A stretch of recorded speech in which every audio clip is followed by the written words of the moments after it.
नमस्कार।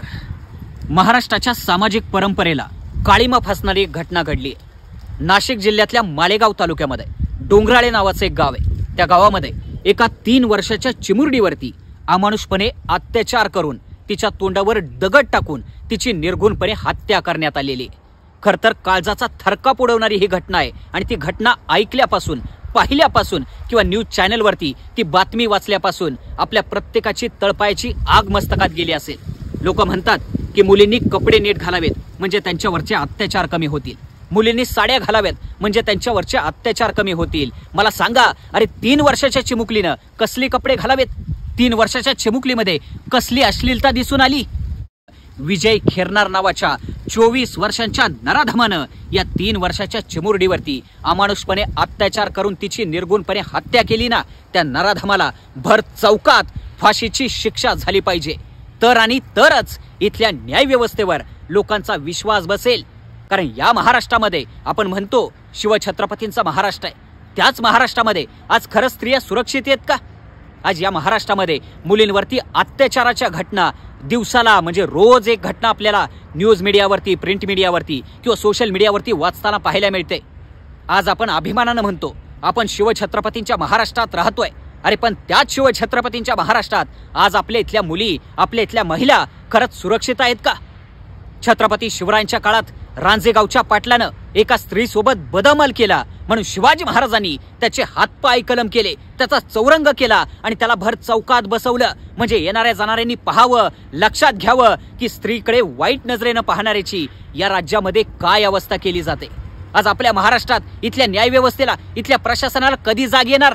अरे 3 वर्षाच्या चिमुरडीवरती अत्याचार होतो, बलात्कार होतो, ही एकच घटना नाही। अगदी अलीकडे काही 1-1.5 महिन्यापूर्वीच साताऱ्यामध्ये 7 वर्षाच्या चिमुकलीवरती असाच बलात्कार झाला। दगडाने ठेचून तिची हत्या करण्यात आली। आरोपींना जेलमध्ये टाकलं जातं, पण त्यांनाही माहिती आहे आपल्या न्यायव्यवस्थेच्या डोळ्यावरती पट्टी बांधलेली आहे। 1-2 महिन्यांनी आपल्याला पुन्हा जामीन मिळेल, आपण पुन्हा मोकाट फिरायला मोकळे झालो। जोपर्यंत या देशामध्ये खुन्यांना, बलात्काऱ्यांना आणि स्त्रीकडे वाईट नजर टाकणाऱ्यांना फाशीची शिक्षा दिली जात नाही ना, ती सुद्धा भर चौकामध्ये, तोपर्यंत इथल्या न्यायव्यवस्थेवरती लोकांचा विश्वास बसणार नाही। तोपर्यंत अशा विकृत आणि हरामखोर लोकांना कायद्याची आणि न्यायव्यवस्थेची भीती राहणार नाही। आज वाईट वाटते, शिवछत्रपतींच्या महाराष्ट्रामध्ये आज रोज मुलींवरती बलात्कार होताना पाहायला मिळतायत, विनयभंग होताना पाहायला मिळतायत आणि अशा पद्धतीनं दगडाने ठेचून मुलींच्या हत्या केल्या जात आहेत। आज खऱ्या अर्थाने या महाराष्ट्रात असल्याची लाज वाटायला लागलेली आहे।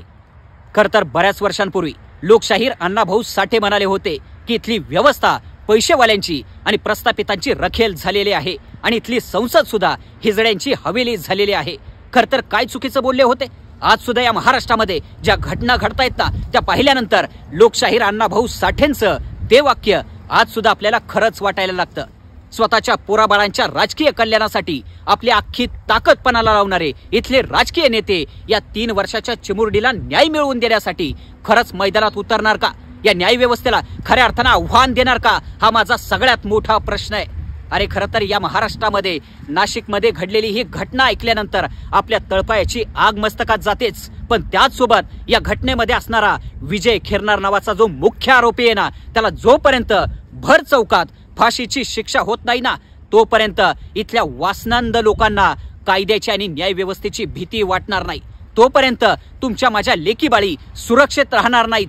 कारण आज या महाराष्ट्रामध्ये रोज अशी घटना घडताना पाहायला मिळते जी या महाराष्ट्राला काळीमा फासताना पाहायला मिळते।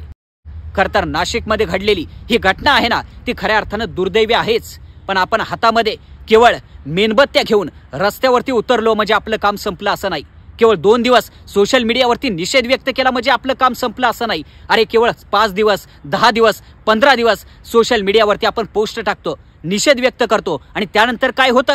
ही घटना आपण विसरून जातो, नव्या घटना समोर येत आहेत। अरे परंतु ती जी चिमुकली आहे ना, तिच्या घरच्यांना, तिच्या बापाला, तिच्या आईला काय वाटत असेल बरं?